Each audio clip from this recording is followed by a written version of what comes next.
जब भी हम भगवान के दर्शन करते हैं, मंदिर आते हैं, कई बार ईश्वर से कुछ मांगते हैं, कुछ संकल्प लेकर भी जाते हैं। मेरे लिए तो जनता जनार्दन ईश्वर का रूप है।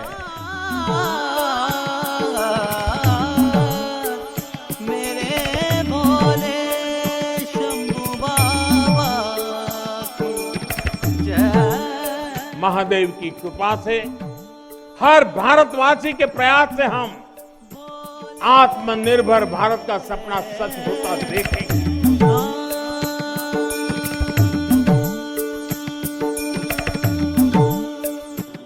प्रधानमंत्री नरेंद्र मोदी और काशी के सांसद नरेंद्र मोदी बाबा विश्वनाथ के नवनिर्मित कॉरिडोर को रात के समय में निहारने के लिए खुद को रोक न सके और जब पूरा बनारस दिन भर बाबा के नए धाम का लोकार्पण और दर्शन के बाद थक हार कर सो रहा था, तब महादेव में अटूट आस्था रखने वाले प्रधानमंत्री मोदी अलौकिक विश्वनाथ धाम पहुँच गए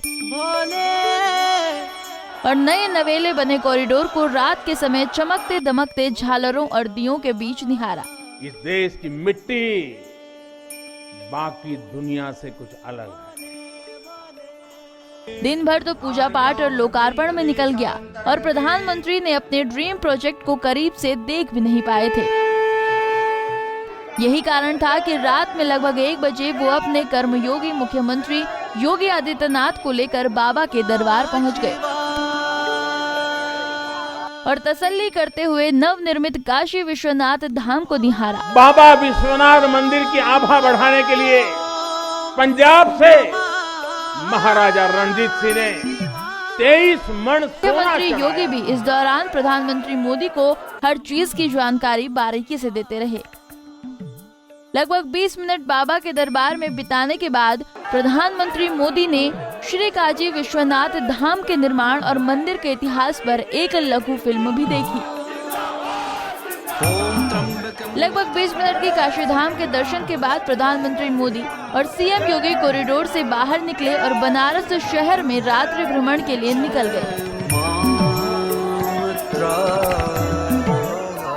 इस दौरान दोनों का काफिला गदौलिया चौराहे पर मैदागिन पहुंचा, फिर वहां से कबीर चौक होते हुए लहू राबीर पहुंचे। इसके बाद संपूर्णानंद संस्कृत विश्वविद्यालय के पास से गुजरी सड़क होते हुए चौका घाट लकड़ी मुंडी पहुंच गए। यहां से फ्लाईओवर पर चढ़े और सीधा लहराता होते हुए बनारस रेलवे स्टेशन पहुंचे। प्रधानमंत्री मोदी मंडुवाडीह से बदलकर बनारस हुए रेलवे स्टेशन पर बदलाव के बाद पहली बार पहुंचे थे।